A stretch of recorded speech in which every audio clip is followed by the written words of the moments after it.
الشيطان الرجيم بسم الله الرحمن الرحيم yan uwana musulmi muna muku sallama irin ta addinin musulunci al'ummar duniya da fatan kowa dai na cikin koshin lafiya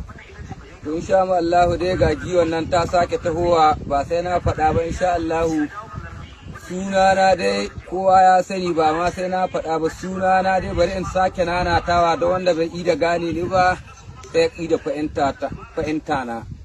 sunana Muhammadu Bello Turji insha Allah ta'ala wannan faifan bidiyo za mu fitar da shi yau muna alhamis 7 ga watan 8 shekara ta 2025 insha Allah al'umma musulmi muna wa kowa da kowa fatan alkhairi insha Allah to dama yan uwana musulmi ba wani abu bane muke son mu faɗa sai dai abun da yake zuwa yana dawowa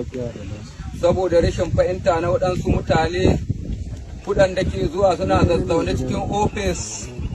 ko kuma suna zaune kamar cikin ɗaki guda an kewaye su suna taɓaɓatu suna cewa ba a sulhu da muwa ba a sulhu da muwa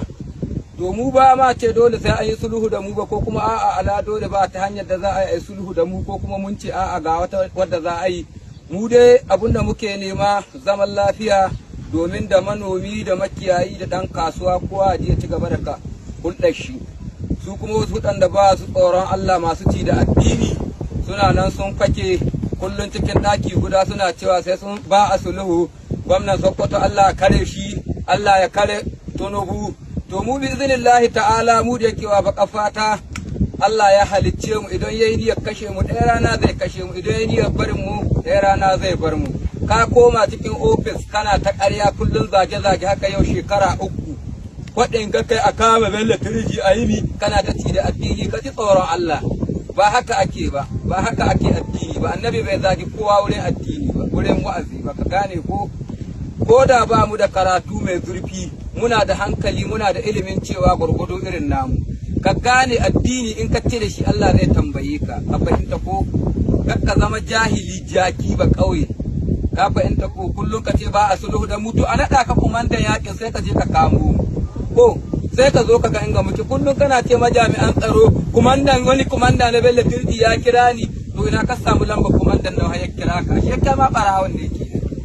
a saboda haka muka son ka gane kai da ba da kasan ba ɗanka cikin aikin soja ba ɗanka cikin aikin ɗan sanda kai ba ka cikin aikin ɗan sanda ba ka cikin aikin jami'an tsaro ariya ɗaya ce ka kai wallahi ba ka iya kamo mu kuma ba ka isa mai kamo mu ka fahimta ko kuma ba ka da mai kamo mu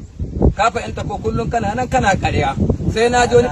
wani shirgegen ƙato a nan shinkafi wai Bello Turji an kashe mai mutum 170 waye ƙirga ma mutanen kai ka gani haka ce an kashe mai mutum 170 abin da dai kaka bukata mun gano ka taho mu kashe mutanen shinkafi a ɗauki kuɗi a baka kana can bisa ƙatan ya kujera shi ne kawai kakawa ko ka ce ba a sulhu da mu karanta iccen ta gwamna ya ke mu to da mi zai yakan mu 'yan ƙasar gani ka fahimta wa in za a ƙara mutanen ƙasar ga ka sani an taɓa kama ɗan